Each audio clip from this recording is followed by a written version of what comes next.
Hi, Hunter Hastings here. We build our value creators entrepreneurial business system on a solid foundation of subjective value. That means that customers go through a mental process of valuing or evaluating the different value propositions that are put to them by businesses. They make choices based on their own subjective preferences. How exactly do they make those choices? Well, there's a lot of science behind that. Today's guest is Duncan Berry, PhD, who is a consultant to some of the world's biggest companies on exactly this question and this problem of how do consumers choose. Duncan's specialty is semiotics, which is the science of signs and symbols and how they're interpreted. That's often useful in package design and logo design and advertising imagery. But there's a lot more beyond semiotics. It requires a deep understanding of psychology and neurology, and we're going to learn about those fields from Duncan today. This is the Value Creators Podcast, your source for a new kind of business education, escaping from business administration mode and entering dynamic entrepreneurship mode. We're guided by entrepreneurial economics, which is the source of all growth and positive change for businesses of all sizes in all markets. We talk to experienced experts in value creation so that there's business learning for you in every episode. Duncan, welcome to the Value Creators Podcast. Pleasure to be here, Hunter. Thank you for having me. What's great for us, we're focused on value and value creation, and we're trying to make that a very important way of thinking in business and commerce. It comes out of economic value theory, understanding that value is subjective, but we need to turn theory into practice and make it genuinely useful for businesses. How do they create value? So you're an expert in that field. It's what you do for a living. You consult with companies using some very specific knowledge and tools. I wrote that you help businesses design things that sell and sell things that are well designed, which is a wonderful service to provide. Hey, can I steal that? That's great. I think you said it, so I just wrote it down. But yes, you can steal it. So let's talk about that bridge between economics and business that we try to build. I think you referred to it as economics and commerce, and there's a distinction and we should understand it. So let's start there. What's the distinction we should know about? Well, as I see it, that economics, especially coming out of kind of the Austrian school approach, and mainstream economics, I would agree, was probably alongside with this as well, is that economic behavior is really a rational, kind of conscious behavior directed, in the Austrian point of view, directed at choosing alternatives with the intention of creating, a direct and clear improvement on a current or past state of affairs, right? Whereas commerce, although it's like it shares with economic activity the idea of involving yourself with goods and services and exchange and the use of money, commerce is not necessarily conscious activity. So what drives consumer behavior, I think we're finding a lot of this research supports this now. A lot of what drives consumer behavior is unconscious frameworks that are deeply embedded. They're kind of habits or like a predisposition to a certain rhythm or color that kind of gets carried along, buoyed by the culture. And you can see how this works in commerce when, to take Paco Underhill's example, we go shopping in the grocery store. The average duration of a shopping trip is 30 minutes. The average contents of a grocery store or supermarket is 40,000 SKUs. So that means you're looking at 23 products per second. And the guys at Procter & Gamble figured that you don't really ever spend much more than 2.5 seconds making a decision. So 2.5 seconds, 1001, 1002, you can't even read a label. You can't even put the kind of semantic information to get a conscious understanding of what it is that what you're looking at, let alone compare it. So when we say unconscious, I should say non-conscious is probably the better term, because it's not unconscious like you're asleep. It's simply a process that allows you to discern value, discern salience in the offering much quicker than if you're doing a deliberate kind of cost benefit analysis with, a 4x4 or a spreadsheet or a calculator. So you're not really calculating how many dollars per ounce your energy drink costs you. You are thinking, which energy drink message addresses what I need now? And in 2.5 seconds, you kind of get the feeling for that. So that to me is the difference between an economic understanding of exchange and a commercial understanding. And I should say that Alfred Sloan, I think, is the one that made this distinction very early on. From General Motors, you mean? From General Motors. In my years with General Motors, he puts that right up front. And he also says, I find this to be very interesting, that in terms of management, I think he said it right at the very beginning of the book. He says that I have it right here. The final act of business judgment is, of course, intuitive. Mm-hmm. So I think that there's something there between. That's where we begin to meet consumer and manufacturer in this level of kind of understanding non-conscious activity in the market. Yeah. Well, it's certainly where we intersect with Austrian economics, which understands intuition and creativity and what we call entrepreneurial judgment. But I want to go back to the consumer idea. So you've given us a lot to think about there, about this unconscious, habitual way of proceeding. We talk about valuing, that the customer is valuing. It's a verb which sounds active. Is that still valid in this unconscious state? Are they valuing or not? I think that it is incredibly valid. I think that's the centerpiece of understanding market dynamics, are the actual dynamics of the changing tenor and appetite of consumers that they may or may not be conscious of. Mm-hmm. So there are, all sorts of ways of getting at unarticulated needs that the consumer, him or herself, may not be aware of. But I think that, the real beauty of the Austrian school approach is that it simply has picked up and dusted off the old Stoic understanding from Epictetus and Marcus Aurelius and Seneca, that there's nothing in and of itself. No thing has intrinsic value. Value or meaning is something that we bring to it, right? So I think that the best example of that is, in Menger's own language, he talks about valuation. Value is meaning, right? Value is, and meaning is something that exists independent of the thing that you're talking about.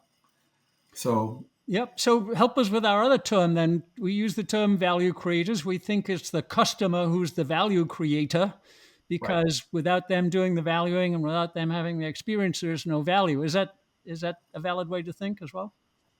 I fully endorse that. Great. Fully endorse that. And I think that that's the objective of a good marketer, just like the objective of a good, let's say, humanistic textual scholar is to uncover what's going on there and bring that to the surface and understand it. Yeah. But so that's really important that we try and uncover it, as you say. And we contrast that, we're trying to, Duncan, with the idea that's taught in business school, which goes back to Michael Porter, of the value chain, right? The producer constructs that value chain. They might have some input from the customer about what they want, but they're constructing this chain. It's logical, it's linear, and we're trying to think from the other end, from the customer's value creation, working backwards. So right, give us your critique of the business school approach. Well, I think that the Michael Porter model is designed also in an interestingly stoic way to orient yourself to control the things you can control. So from the producer side of things, can they economize and yield higher efficiencies and produce greater margins and deliver product faster, get it to market better. So those are all ways of creating value that ultimately show up in the balance sheet of the producer. And if there's any savings, well, then that's seen as an economic margin that can be gained from the consumer. Where I think, as we've been talking about, the real way for marketers and producers to understand where value is, it's in that the less of an engineering approach toward fabrication and supply chains and logistics and what have you. Those are all. There's nothing. This is not to diminish that at all. But if you're not looking at the bullseye, and the bullseye is the appetite and the demand, and that's a moving target.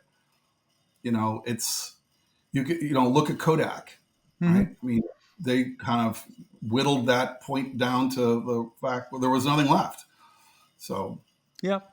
So the value, the bullseye, is, as you call it, I think you said it's an emotional state, and the customer's trying might be the wrong word. The customer's moving from one emotional state to another, and we track that. They're trying to do it with their experiences and their exchanges. Is that what you help your customers with? Is tracking that emotional state? How do we measure it? How do we monitor it? Well, the way I look at it is there are a number of tools that are in the market now. There are some great people that do wonderful research, qualitative and quantitative analyses. What I believe that we're looking at is understanding that a lot of consumer behavior is repetitious. It's kind of like, I found what works. I like my bath soap, for instance. So the emotional component here is that there's a low risk in the selection of the brand familiarity for the experience that you're after. And so I think the best way of understanding this was laid out by a fellow named Sylvan Tompkins, who was a psychologist who came through his academic work just prior to the Depression, and he was one of the individuals who was featured in Malcolm Gladwell's book on it was thin slicing. What was the name of it?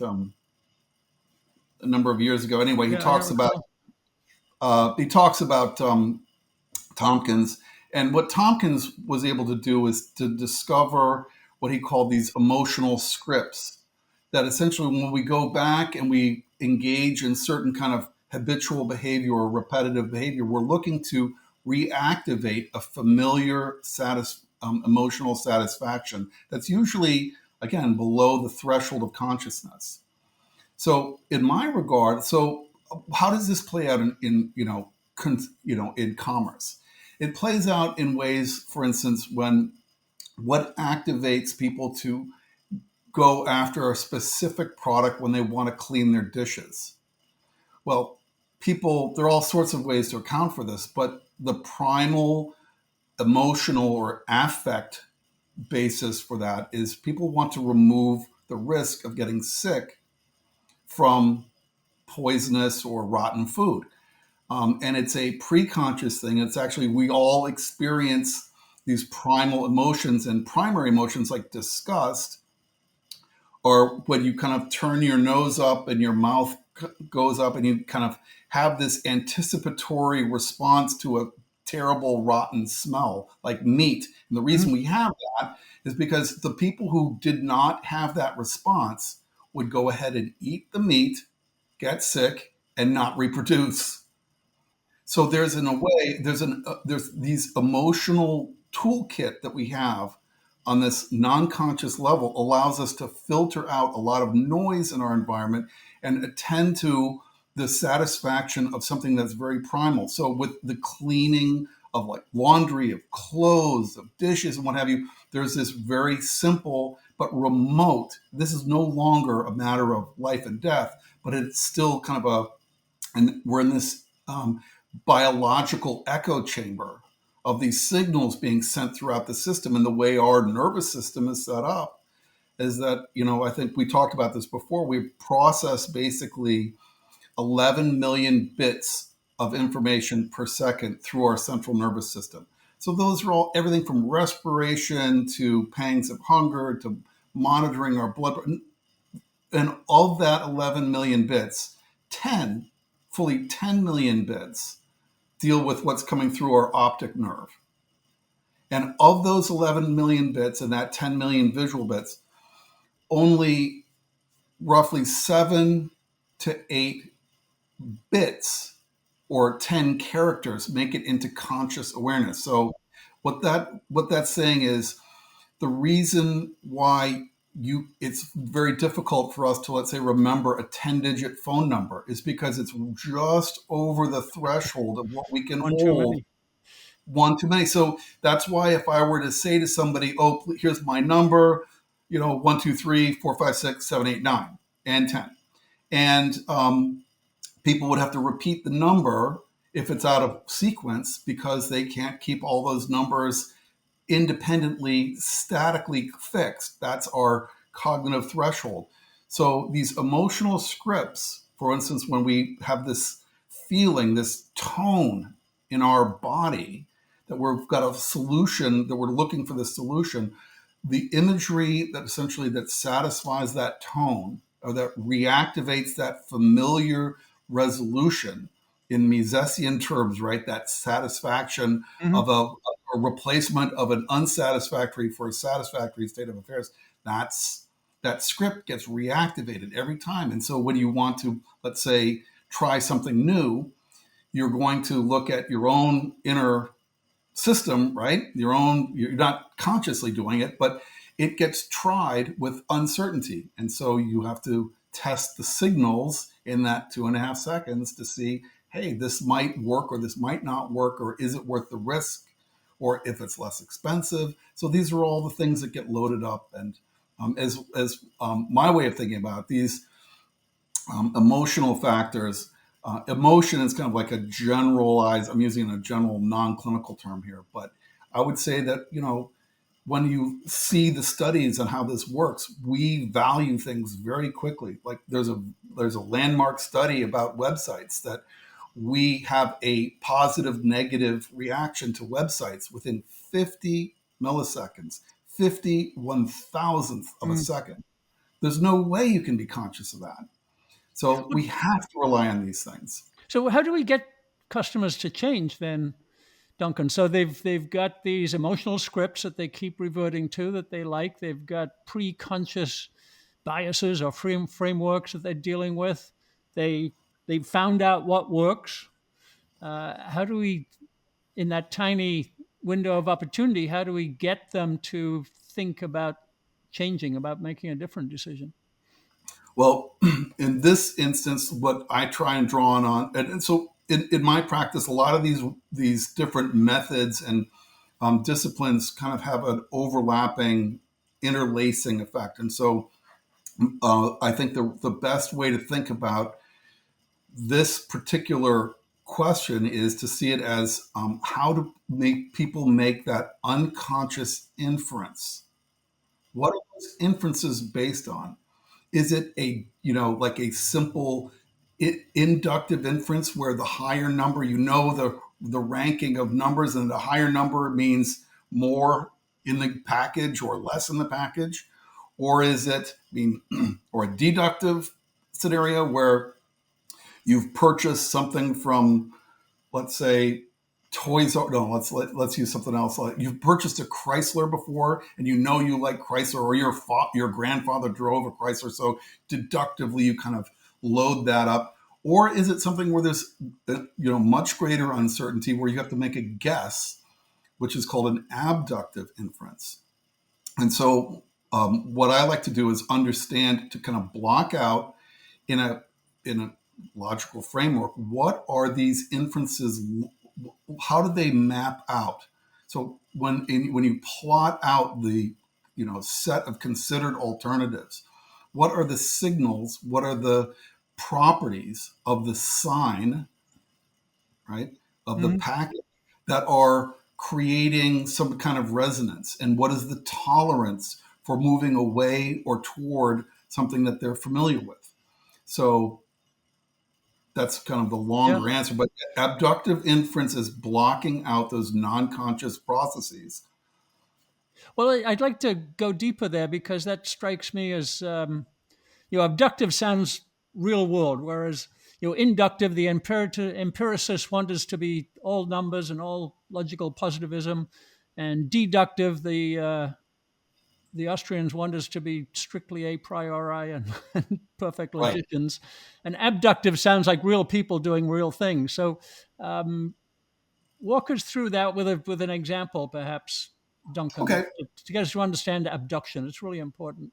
So it's probably good to know to peel it back that logic has had its history all the way beginning, with the Greeks, talking about two types of reasoning, induction and deduction, and all the literature is rife on that. And then along came this American logician and scientist named Charles Peirce. It's spelled PeiRce, but it's pronounced Peirce, not Pierce. So it's Mhm. Peirce. Charles Peirce uh, created expanded the framework with abductive inference. And abductive is a situation where you are dealing with limited knowledge. So you have to create your understanding based on an imperfect knowledge that you have about either past or present or future. So, example of a simple example of abductive inference is something we read about in like Sherlock Holmes, where I open the door to a room, there's a body laid out with blood coming out of some part of the body, and then there's a pistol on the floor across the room. So the question is, this can't be suicide because the pistol's across the room. There's no way you can hold on and discharge and have it come off. So this must be murder. So that's an abductive inference about something happening in the past. So Mhm. we don't necessarily have to make a lot of those in our lifetimes, but they're interesting. And, that world of abductive inference is what drives huge pieces of our media life. Like, think of all the stuff around crime thrillers and dramas and, all sorts of romantic. So these are all based on inferences that are taken about an unknown event in the past. Whereas the marketplace exists as this cornucopia of unknown future states, unknown future abductive inferences about future satisfactions that can't all happen at the same time, right? We can only, Mhm. deductively, we know we can only have this or that, your cake or you eat it. So in the case of an abductive inference about the future state is, let's say, my family's been driving General Motors cars for generations, and I'm loyal to the General Motors brand because I just mentioned Alfred Sloan. I'm not Mhm. really loyal, but so let's say that's the scenario. But you see a spectacular vehicle, you admire it, you don't know if you're going to like it or not, but you decide, oh, I'm going to give this a go. I'm going to give it a trial. And that trial is your behavioral response to an abductive inference, an appetite for an abductive inference, for a novel emotional experience, expanding your emotional script to include perhaps another lobe in a chain of non-conscious inferences about surfaces and colors and images about the future, what you would look like behind the wheel, or what would look like in your driveway, or what it'll look like on the highway, kind of a thing. So those are ways of producing an experience and anticipating value. And so I believe that understanding the structure of abductive inference is, vital for Mhm. understanding, you know. innovation. We're delighted to announce the Value Creators online course. For entrepreneurs in every kind of business, big, small, or medium, at every stage, in every industry, our course provides the foundations and principles on which to build success. Simple, clear purpose and principles give rise to creativity, innovation, and competitively superior business action. There are 11 foundational principles or mental models that together cohere into the value business model. Principles for value generation, principles for value operations, principles for value finance and accounting, and principles for value sustainability, as well as the new knowledge accumulation you'll need for continuous innovation. These principles are delivered by top business professors from top business schools: Mark Packard, Per Byland, Gordon Miller, David Rapp, and Bart Vanderhagen. You'll find video lessons from them, along with downloadable tools, processes, and other valuable content. Master these lessons, and you'll master the most important skill in business: value creation. Go to thevaluecreators.com and click the course link. So when we make what we call a brand promise or a value proposition, whatever language we're trying to use, we're helping the customer, the prospective customer, with their abduction. Is that right? Their abductive reason. I'm giving you a possible hypothesis for you to start with, which is you love this car. Is that what I'm doing? I would say that's part of that's probably the story, that the narrative, because you always all these larger purchases, they rely on this non-conscious component, like how do I feel in the seat, how does the hand steering wheel work where I automatically put my hand. There's these non-metric things, but they also require being couched in a story. But the other component is that I would say that abductive inferences need to be made physical. So you need to help people understand the visceral value component that that can be conveyed telegraphically just by recognition. So that could be a matter of something like being able to read on an canted font that's slightly slanted to the forward, like in an italic manner, would suggest speed. Or, the use of like a Spencerian script with curlicues and what have you would offer a more stately experience. So these are some of the signifiers in a semiotic way that indicate how you might structure your anticipated future experience. So that's the kind of breadcrumbing by little components of your sensory contact. And to me, it's always about, and I'll just, I'll say it because we mentioned Paco Underhill, it's always about this visceral component to me. The more that you could help somebody understand the embodied reward, the more you can activate essentially what is motor cortex activity, that the desire to touch.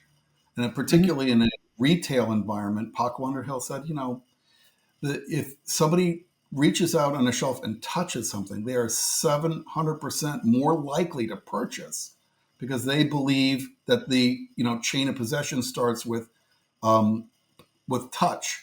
And my belief is the chain of possession starts with the activation of the motor cortex, and that is a vivid, visceral, abductive inference. Yeah. So I heard you say that the value occurs in eyeballs and brains. So I get that a little bit, and that's a fascinating exchange narrative. But we always like to think that value occurs in the experience. You have an exchange value, and value is a price, and you can pay your money, and willingness to pay, we call it. But then it's the actual experience, the usage experience of owning that. Right. Where the value is. Did it meet my expectations, which is another word we can explore. So are we right to think about value in the experience as opposed to the exchange? I think you have to, if you fail to follow through with the physical or the emotional satisfactions that are anticipated, that are loaded up and promised, if you fail to follow through, it's hard to win somebody back. So that's the expectations that economists talk about, right? I've created expectations, or the customers created them, and they may or may not meet them. And I would argue that these expectations are, for the most part, tractable by these kind of sensuous components. And I would argue that this has also been a component of the Austrian school tradition, particularly if you read Frank Knight. He talks about the aesthetic bias. He doesn't use the word aesthetic bias, but his whole argument is that it starts off that the largest element of any particular want or need state is aesthetic. So if you can't deliver, if you're not signaling that you can deliver that aesthetic satisfaction, then you're not going to get a chance. But if you signal it and fail to deliver it, Yeah. there's no choice. That's a double loss. Does that apply in today's world of AI, Duncan, where I'm translating aesthetics as it feels like a conversation? I get to talk to ChatGPT, and that feels good to me, right? Is that I think, aesthetic? well, and just look at how you can choose the voices that you care to have on AI. Mm-hmm. So you can, let's say you want to have somebody with the King's English, because they prefer your accent, and the delivery, the authoritativeness, and the comfort of the higher tone, higher kind of delivery, as opposed to any other option. Let's say a female voice or whatever. So these are all components of Yeah.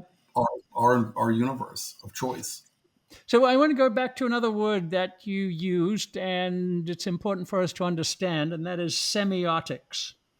And Yes. you also used earlier the term signal processing, and we like to think of that as something a firm does. They're processing signals from the marketplace and from the consumer. So take us through that a little bit, semiotics and signal processing. So semiotics comes from the Greek word semion, which means a sign, and semiotics or semiology is the study of signs. And starting in, actually the literature starts in the Greek antiquity with medical diagnoses as reading signs of the body and making inferences, abductive inferences about past states and future states, what have you. Mm-hmm. And semiotics is essentially has become in marketing a way of looking at the signals in the marketplace and what do they mean and what do they mean in this kind of rapid fire, highly competitive, dense visual and sensory environment of, let's say, supermarket or online shopping with all sorts of signals. And semiotics is a tool that allows you to, I should say, there are schools within semiotics, and each one offers a separate kind of almost ideological approach toward it. And the work that I work with, the school that I work with, again, is based on the logic of Charles Sanders Peirce. And I find it's a little more challenging, but it's also more rigorous, and I believe it provides very compelling results that are much more, I think, interesting to people in finance and interested in the longer chain of value over time than sometimes marketers and designers are that are looking to solve a problem for the next billing period. Can you give us a case when how this applies to finance? That I've always thought of it as a kind of visual stimulus that gets a reaction, but you're saying something different now.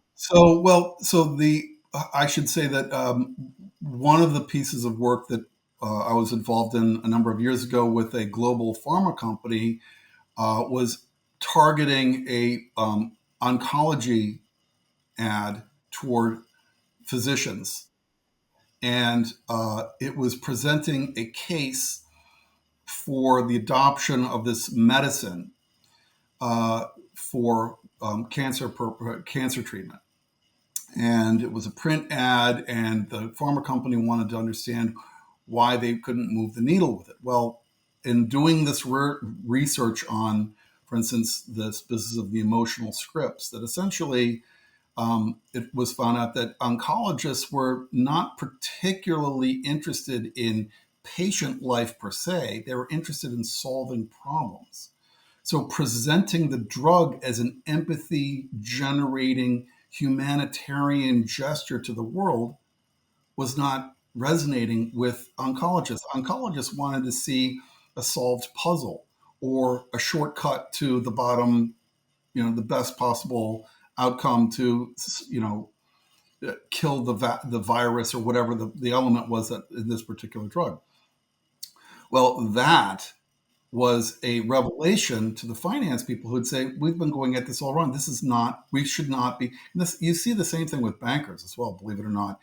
Bankers are taught that, that there's in a large degree, the finance industry is seen as a strictly rational, highly cognitive, detached consideration of abstract entities, where that's absolutely not the case. That people, particularly in the consumer side of things, consumers. So here's a perfect example how semiotics kind of unwinds this. How long do you think people spend tell me if I've asked this before, how long do you think people spend, we've talked about, let's say, toothpaste, right? It's like roughly 2.5 seconds, right, for the first moment of truth. What do you think it is for banking? How long do you think people contemplate switching banks? Well, I'd hope hours. Maybe it's several minutes. I don't know. Well, the research that I've read suggests that 3 minutes is about the approximate time that people allocate toward deliberately considering one bank for another for their retail banking purposes. Now, let me ask, for a bottle of wine, how long do you think people take contemplating a wine purchase? Given you've seen toothpaste on one hand and banking on the other, where does... Yeah, I would say 10 minutes. You're absolutely right. This is what stuns people in the banking industry, which is why the semiotic signals that they can control are things like the door handle, the scripting of the welcome in the bank, of people smiling. If somebody's not smiling when they go into the bank, they've decided that research has been very unambiguous about this, that a lot of people simply will walk away. They will do a U-turn and not even approach a counter. There are all sorts of unconscious emotional factors, and fear, of course, is one of the biggest. So why would you not understand how these surfaces can be best modeled and handled? And so one example that I enjoyed doing most was for a large restaurant chain. I won't name names unless you want to get into it, where they said they had a total of, I think it was 5 or 7 touch points that they had to control. And I thought, that doesn't make any sense. People go into a restaurant, and particularly this kind of restaurant, which was, an ethnic restaurant with, vibrant, kind of completely different than your typical fast food kind of thing. And it occurred to me that the touch points spread out from the kind of olfactory imprint as you approach the destination in your car, to the curb cut, the door handle, the silverware, I found 48 separate touch points, all of which could be managed and optimized from an experiential point of view, and then scorecarded and tracked over time to see which ones might be delivering greater value or less value. So from a semiotic point of view, in this business of visceral value, does the weight of the fork impact how much in pleasure you derive from what you're getting from it, what you're loaded onto the fork? And these are matters of trying to reduce the abductive divide, like make it less of a stretch and load more that visceral value into. So that's fascinating. It makes me think I bank with something called JP Morgan Private Bank. And it's the last thing it is a private bank. It's in a strip right. mall. There you filled with go. all the usual plastic counters and cheap pens and stuff like that. But makes me feel good, right? That they call it private bank. That's right. That's right. That's funny. Um, so you mentioned a word just now and then earlier, which was calculation. Mises always talks about economic calculation, but everything you've said so far says, "Ooh, that doesn't sound applicable. It's not economic calculation if it's this, milliseconds of attention and abductive reasoning." So, how should we think about economic calculation? I'm particularly interested in business to business here, where we think that the decisions are maybe more rational, and I'm going to go through a logical process of evaluating some proposition that's made to me. Is economic calculation real, or we should think it's all visceral, uh, all immediate? Well, I think economic calculation is obviously real. This is where um, ultimately, you know, the finance bros get their platform, and they're always going to have this. And so, this kind of rationally driven process produces good yields in kind of, I would argue, in kind of abstract, low, kind of low touch, low affect, low emotion markets. So, because nobody gets hurt. But the minute you start getting into dealing with populations where there are these kind of subjective components are closer to the surface, then this greater degree of empathy and valuation has to also play a part. Because um, uh, even though I would argue that you can load the deck, so to speak, with B2B messaging with the proper kind of subjective semiotic signaling. That's all important. Most of these companies don't do that. And I think it's because they probably want to put forth the image that they're beyond that or above that.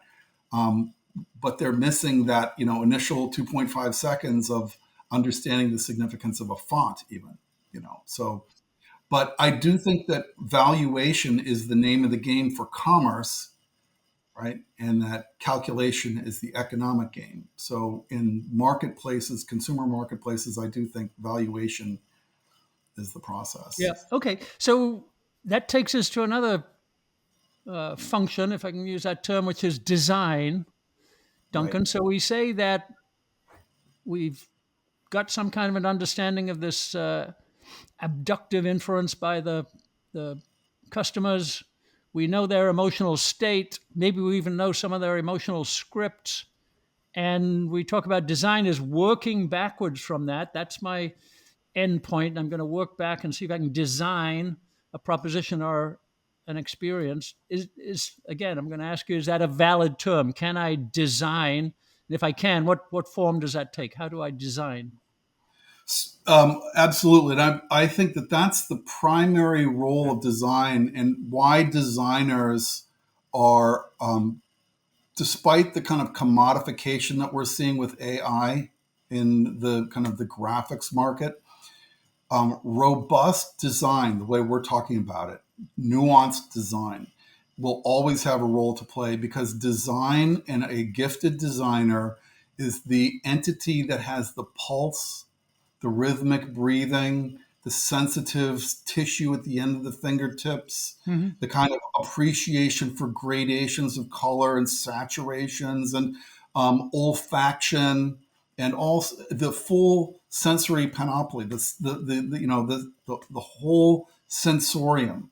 This is unavailable to AI. They can model it. I'm sure it will be modeled and there will be conjectures that will be projected. But I believe that the market is where not only that we resolve calculation issues, but we also resolve valuation issues. And the perfect example of this is like the music industry, where songs or artists that are capable of capturing the rhythmic engagement that satisfies somebody in 2025, in July of 2025, will mean nothing. It will have no significance in July of, let's say, 2015 or July 1710 Mm-hmm. or July 1204 or July 3248. This is right now, this is kind of like a slice right through what we're experiencing now. And that appetite for, let's say, syncopation or rhythm or a certain kind of chromatic handling of tones and chords, this captures where we are in this kind of cultural trajectory. So we will always have the need for understanding how our pulse and our embodied understanding of those guesses, and music is essentially threading us toward these potential, is it going to end in this high note or is it going to be in a minor key? So that's a perfect case study. And I honestly believe the more that you can get marketing to retail to project this kind of emotional fullness, that when you go, ultimately, it's going to be a form of like urban planning. That when you go into, let's say, the toothpaste aisle, there should be a completely different complexion, fragrance, tonality, reflectivity. These are kinds of signals that are completely independent from what you expect when you're buying potato chips, right? Or cabbage or something like that. But we don't actually, the retailers are calculating that it's more of a risk than a reward to like satisfy and deliver these deeper emotional moments of resonance and openness and the ability to like perhaps do these abductive trials for new product when they're more comfortable and seeing that this is all in the context. Ultimately, I think that's where AI would probably be enormous value in helping us map out alternatives that we ourselves can kind of stipulate as according to our own, again, embodied experiences, and become more attuned to these smaller gradations of value. So one of the arguments that I find appealing is that thinking about entrepreneurship as action, that we can try to design things, but we're probably going to be inaccurate. And a better approach is lots and lots of experiments. Right. The tech world calls them A/B tests, right? Right. You throw out two alternatives. You don't actually have a big point of view about which one's going to be better. You're just trying to find out what the customer reaction is. Is that a better approach, or is it part of design? I think that's part of design, but I think what happens is and I should, fully confessional here, one of the reasons I got involved in this business was that I have a cousin who runs an agency, and I asked him, he was doing a project for a large candy maker and kind of had thousands and thousands of drawings, and just like, you're just no particular investment in anything. My question was, is there a business hypothesis behind any of this? Is there an idea that somebody would? And so I believe this is where the informed kind of semiotic point of view, built in with an understanding of the deeper ramifications of the logical structure of unconscious inference and some of the biology, right, and neurology of judgment and motor activity. All of that, I think, is part of what can help manufacturers and firms in general narrow that broad opportunity to, or I should say, it's not really enough, the breadth of just kind of pure trial and error, agnostic aerosol, what I call the aerosol approach. You just spray stuff out and see which sticks. That's a very expensive proposition. Right. Especially if you never get to the right answer. Right. Um, there was- Especially if you don't have a theory about how it should work in your own business, right? How does it line up with your own story? There should be some kind of connection, right? Deeper connection. So I wanted to catch one more term, Duncan. You used it earlier, but we didn't explore it in enough depth, I don't think, which is this idea of associative language. So, I was brought up to try and be persuasive in marketing communications. And I think what I heard you say when you're referring to these emotional scripts that people have is associative might be more powerful than persuasive. And when you say associative, I think of things like, creating nostalgia by showing, old time 1950s scene or something like that. And that triggers my script, but I may have it wrong. But talk to me about associative language and associative engagement with a customer. Well, one of the ways of looking at narrowing the field of associations is to uh, bring up the business of like kind of there's a stock set of themes that repeat itself through literature, art, theology, the human condition, what people have called archetypes, beginning with Jung. And so one of the ways of understanding and kind of seeing clusters of meaning as relevant and full of associative power is to treat them as archetypes of, let's say, a particular emotional, the journey, let's say, of the hero that we all are probably familiar with, that you can encapsulate in an image about a heroic event. What depends on what kind of moment in that story arc, but these things occur, and Jung says that when something corresponds to an archetype, it unleashes this kind of activated compulsiveness that we can't really actually control, that we're so drawn to that moment of connection because we all share it, because there's something probably based in evolutionary psychology that it has some kind of survival value to us and that we probably are attracted. So my belief is that this kind of associative, there's like a deeper associative pattern that can be handled, but you should not also be ignoring the surface areas of association.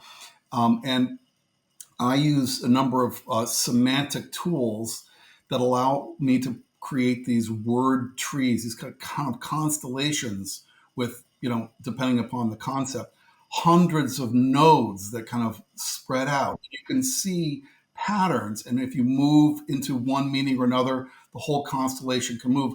So in that regard, you can hear that highlights resonances and kind of echoes, let's say even acoustical echoes, that you want to activate deeper kind of resonance with, let's say, some other product in your line, or go against the grain of a competitor. So association has this broad, depth to it, this incredible, and this is why a lot of naming companies, where they can make, enormous amount of headway in creating these novel terms, which, we all see these advertisements for, let's say, pharmaceuticals, where it's just like, how do they possibly come up with this?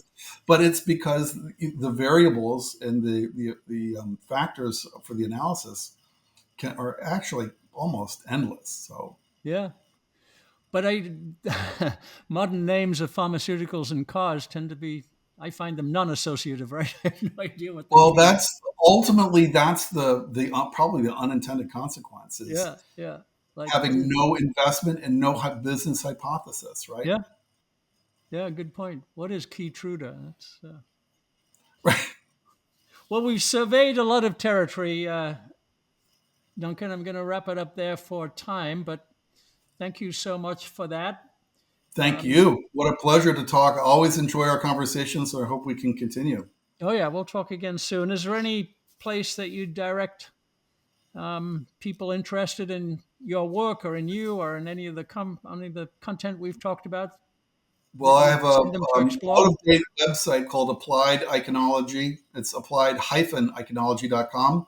Okay. And you can have some idea of what we do there. And it gives a little bit of an explanation of the various sources from the humanities, the behavioral sciences, and neuroscience, how this all kind of blends together, and understanding the market as more than statistical changes in fluctuating, I should say, calculations. So Good. Well, we'll publish that link. I'll publish a link to a couple of those books that you recommended. I might ask your help for that. And thank you for everything that you've told us today. Thanks, Duncan. thank you, Honor. All the best. You too. This has been another episode of the Value Creators Podcast. Thanks for listening. You can visit thevaluecreators.com for links and resources related to this episode. And check hunterhastings.com for more content on entrepreneurial business management based on value creation principles.